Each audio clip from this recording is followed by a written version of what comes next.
Right, so my girlfriend Hannah said that she was quitting surfing because it felt impossible to learn. To help her, I came up with a method and a tool to make surfing a lot easier.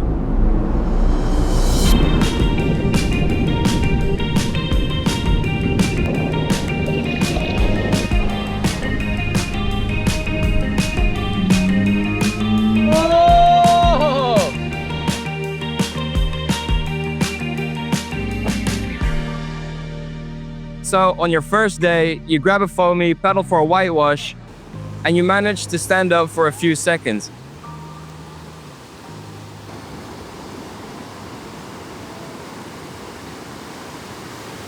And this is great because you went from standing on the beach to standing on a surfboard. But going from standing on a surfboard to actually surfing is where it gets really hard. And you realize the high learning curve of surfing. But what does a high learning curve mean exactly? To understand this, I looked back on my own learning curve, and it only really started to make sense when I compared it to skateboarding.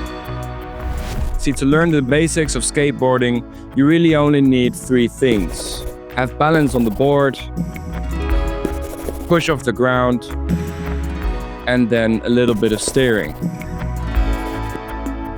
Once you can manage those 3 things, you're not just standing on a skateboard, you're skating. And it becomes fun after only a few tries.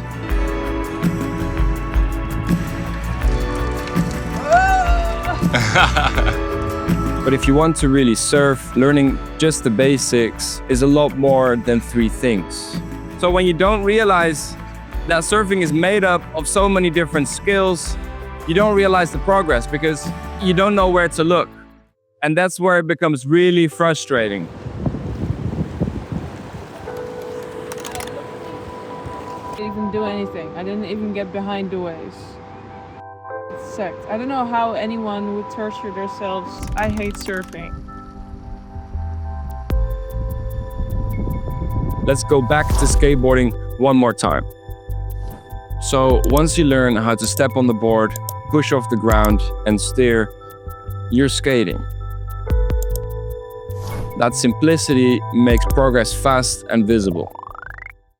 This is Hannah's progress after just 1 month of skateboarding.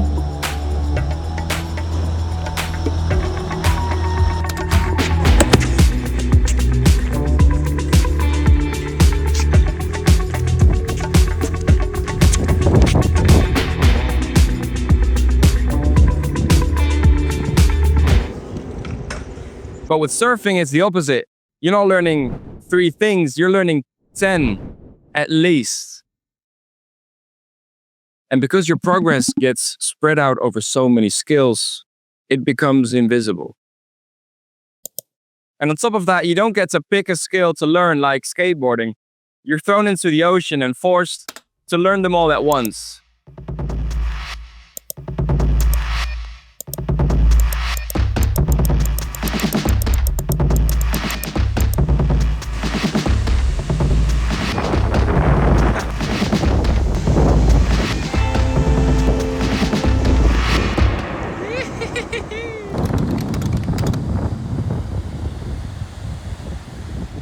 So this is where the method comes in, and the idea is simple.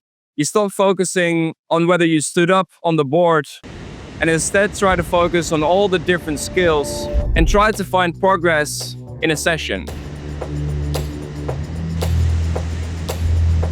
Maybe you paddled with more control.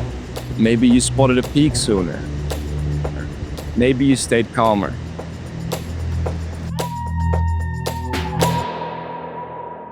See, we tend to see surfing as this one big thing, but it's a layered process. And once you see those layers, you see the progress.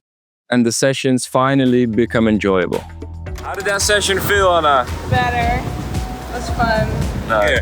How was it? It was okay. Paddled a lot most of the time. Had a few wipeouts. Hell yeah. Which leg? Yeah. Feel like I'm getting hand of the board now. Nice.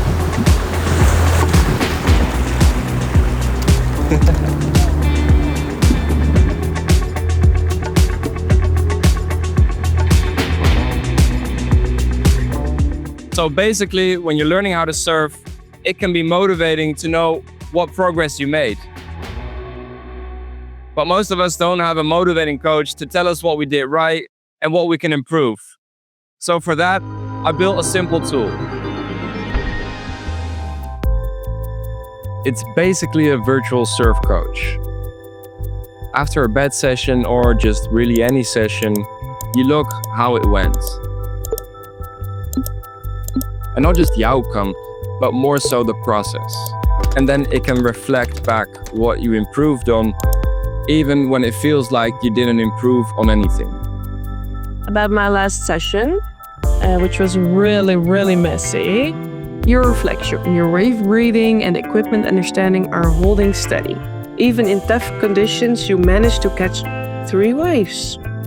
So it's not really about tracking the stats, but more about having awareness around the skills that you're actually building. Because once you see the progress, you'll build up momentum and you'll keep going.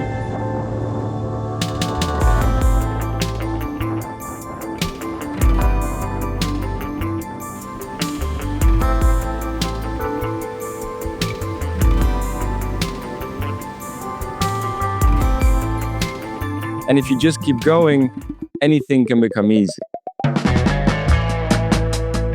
And before you know it, you're surfing.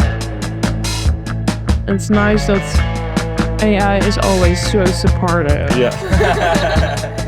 Even in tough conditions, you managed to catch 3 waves.